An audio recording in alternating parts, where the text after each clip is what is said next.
Brought to you by KR Mangalam University. We provide you the platform to turn your dreams into reality. Give wings to your aspirations with KR Mangalam University.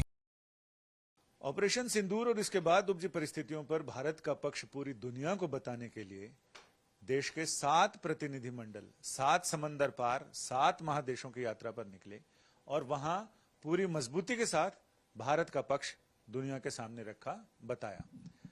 Ashok Mittal जी जो IPU के LPU के chancellor भी हैं और राज्यसभा सांसद भी हैं आम आदमी पार्टी की तरफ से, वो भी प्रतिनिधिमंडल के हिस्सा थे। उनसे हम बात करते हैं कि आखिर कितना प्रभाव हुआ इस पूरे अभियान का। अशोक जी, 13 से 15 दिनों की यात्रा थी सब प्रतिनिधिमंडल की, कितना असर हुआ और कितना प्रभाव लोगों पर इस यात्रा का पड़ा? पहले तो मैं आज तक के दर्शकों को नमस्कार करना चाहूँगा। ये जिस प्रतिनिधि मंडल में मैं गया था, हम 5 देशों में गए, Russia, Spain, Slovenia, Latvia, Greece. और वहाँ जाके हम वहाँ के बुद्धिजीवियों से मिले, वहाँ के पार्लियामेंटेरियन से मिले, वहाँ के जो पार्लियामेंट के स्पीकर या डिप्टी स्पीकर होते हैं उनसे मिले, हम वहाँ के फॉरेन मिनिस्टर से मिले, वहाँ के मीडिया से मिले। और हमने बताया कि जो पाकिस्तान ने ये हरकत की, हमारे 22 अप्रैल को 26 नागरिकों की हत्या करके, उसका हम चाहते थे कि वहाँ उग्रवादियों पे पाकिस्तान की सरकार कार्रवाई करे, पर पाकिस्तान की सरकार ने ऐसा कुछ नहीं किया। यूएन ने भी 25 अप्रैल को इस कृत्य की भर्त्सना की और कहा कि इसको लॉजिकल एंड पर लेके जाए, फिर भी उन्होंने कुछ नहीं किया। तो भारत ने 15 दिन इंतजार किया। 15 दिन इंतजार करने के बाद 7 मई को हमने उग्रवादियों के 9 ठिकानों पर हमले किए, जहां पर वो रहते थे, ट्रेनिंग लेते थे, हथियार इकट्ठा करते थे और गलत काम करते थे। जो उनकी जड़ें थी वहां पे हमने हमला किया और उनको तहस नहस कर दिया। लेकिन उसके दाएं बाएं हमने कोई नुकसान नहीं पहुंचाया, किसी पाकिस्तान नागरिक को नुकसान पहुंचाया, ना पाकिस्तान की संपत्ति को नुकसान पहुंचाया और हमारा कार्य संपन्न हो गया। लेकिन क्योंकि पाकिस्तान में फौज की चलती है, सरकार की तो चलती नहीं, उन्होंने हमला कर दिया भारत पर और फिर भारत जवाब तो देगा ही, और हमने जवाब दिया। उस जवाबी कार्रवाई में पाकिस्तान का काफी नुकसान हुआ और फिर बोलता है जी शायद भारत ने हमला करके हमारा नुकसान किया। ये जो विश्व मंच पर वो अपनी बात गलत तरीके से पेश कर रहा था, दुष्प्रचार कर रहा था, उसको हमने दूर किया और अच्छी तरह दूर कर पाए कि नहीं, भारत ठीक था, पाकिस्तान गलत है। आज से नहीं, जब से आजाद हुआ है 1947-48 से, वहां 48 में उन्होंने कश्मीर में ट्राइबल्स के भेष में अपनी फौज भेज के वहां के लोगों की हत्या की। 71 में ईस्ट पाकिस्तान जो कि बांग्लादेश बन गया है, वहां अपने लोगों की हत्या, रेप, वो काम किया। 80 के दशक में पंजाब में किया। 39 हिंदुओं को बसों से निकाल के लाइन में खड़े करके मरवाया, उसमें भी उन्हीं का हाथ था।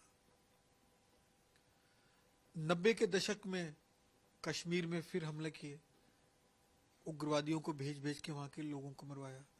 3 लाख हिंदुओं का पलायन हुआ। उसके बाद कश्मीर में उरी किया, पुलवामा किया, जहां हमारे 40 जवान शहीद हुए और तकरीबन 2-2.5 हजार लोग हमारे शहीद हो चुके हैं उनके हमले से। मुंबई में हमले किए उन्होंने, 3 दिन तक मुंबई को बंधक बना के रखा, उसमें बहुत लोग शहीद हुए। हम कब तक देखेंगे, कब तक सुनेंगे, कब तक उनकी लिप सर्विस, मीठे मीठे शब्दों के जाल में फंसे रहेंगे? जब वो अपने उग्रवादियों को नहीं मार सकते, हम तो मारेंगे। वही हमने किया। फिर उसके बाद जो भी फौज ने किया उसका भी हमने जवाब दिया। हम तो वासुदेव कुटुंबकम, पूरा विश्व एक परिवार में विश्वास करते हैं, पूरे विश्व में शांति हो, पूरे विश्व का कल्याण हो, पूरा विश्व आगे बढ़े, पाकिस्तान भी आगे बढ़े। हम तो ये चाहते हैं, हमारे पड़ोसी की भी तरक्की हो। लेकिन जो पाकिस्तान ने उग्रवाद की फैक्ट्री चलाई हुई है, उसको नहीं हम चलने देंगे। और ये जो उसकी फैक्ट्री है उग्रवाद की, वो अकेले भारत के लिए नहीं है, पूरे विश्व के लिए है।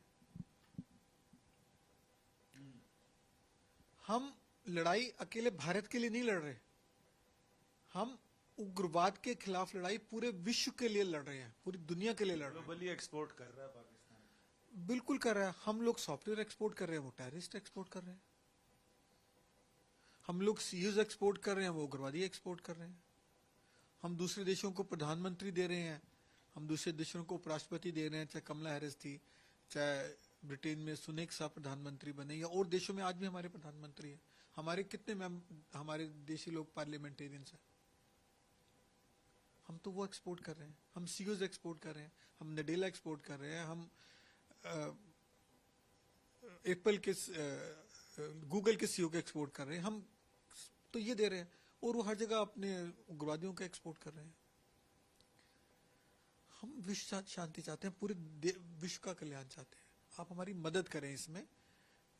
भारत जो विश्व के लिए उग्रवाद के खिलाफ लड़ाई लड़ रहा है, उसमें मदद करें।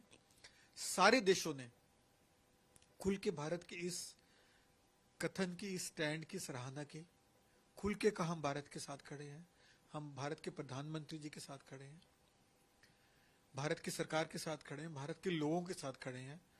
और हर विश्व के मंच पर, हर विश्व के मंच पर जहां भी मौका आएगा, वो भारत का समर्थन करेंगे और पाकिस्तान के बर्खास्त न करेंगे।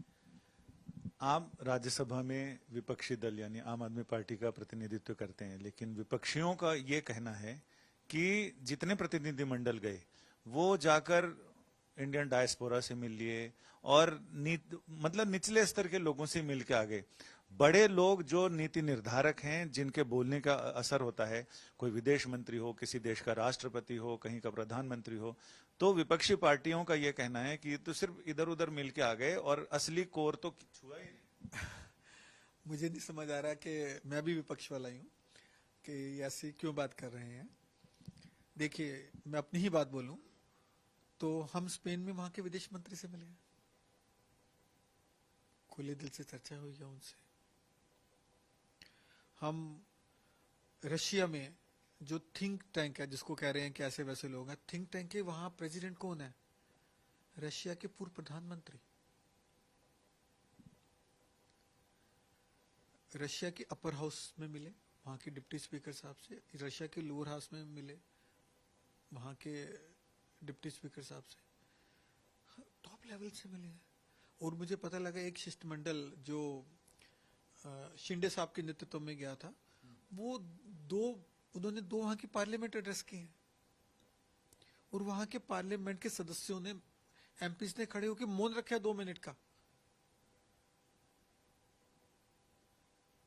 इतनी बड़ी घटना तो शायद, इतना बड़ा मान सम्मान तो विश्व में किसी को भी नहीं मिला।